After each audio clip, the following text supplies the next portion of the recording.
पहिला पाऊस पडला, पावसाचे पहिले थेंब पडले की माझ्या आजोबांना आठवण यायची ते आळूच्या पानांची. आज आळूची पानं करायची आहेत बरं का, कारण निसर्ग प्रत्येक ऋतूमध्ये जे जे देतो ते आपल्या शरीराला त्या ऋतूमध्ये सर्वात जास्त उपयुक्त पडते. त्यामागे आरोग्याचं शहाणपण दडलंय, जे आपल्या अगोदरच्या पिढीला चांगलंच माहिती होतं. हाय, मी धनश्री. आज करणार आहे आळूच्या पानांची एकदम युनिक तुफान रेसिपी. 1 मिनिट. आळूची पानं खाल्ल्यानंतर तुमचा घसा खाजवतो का? का खाजवतो तुम्हाला माहिती आहे का? 90% लोक ही चूक करतात. म्हणून ही चूक टाळण्यासाठी माझी रेसिपी शेवटपर्यंत बघा. पण आजच्या माझ्या या रेसिपीमुळे तुमचा घसा खाजवणार नाही किंवा चुरचुरणार देखील नाही.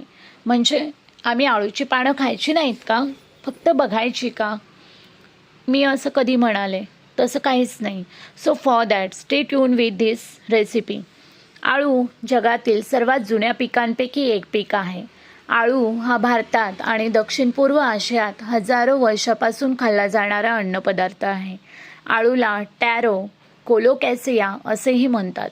महाराष्ट्रात आळूला आळूच म्हणतात ऑब्वियसली.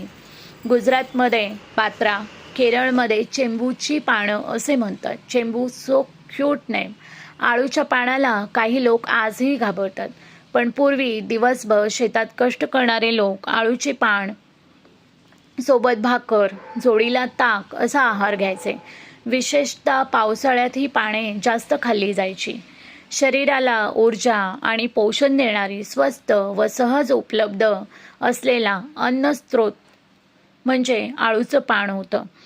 तुम्हाला माहिती आहे का, पूर्वी जेवणानंतर गूळ का दिला जायचा? फक्त गोड म्हणून नाही, तर त्यामागे एक खास कारण होतं.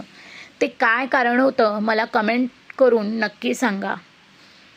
आळूच्या पानांमध्ये ऑक्सिलेट्स असतात, त्यामुळे घशात किंवा जिभेला खाज किंवा चुरचूर होऊ शकते. म्हणून आळूची पानं शिजवून घेताना किंवा कोणताही पदार्थ आळूच्या पानापासून बनवताना त्याच्यामध्ये चिंच, लिंबू, कोकम असा आंबट घटक टाकूनच कोणताही अन्नपदार्थ बनवणे गरजेचे आहे.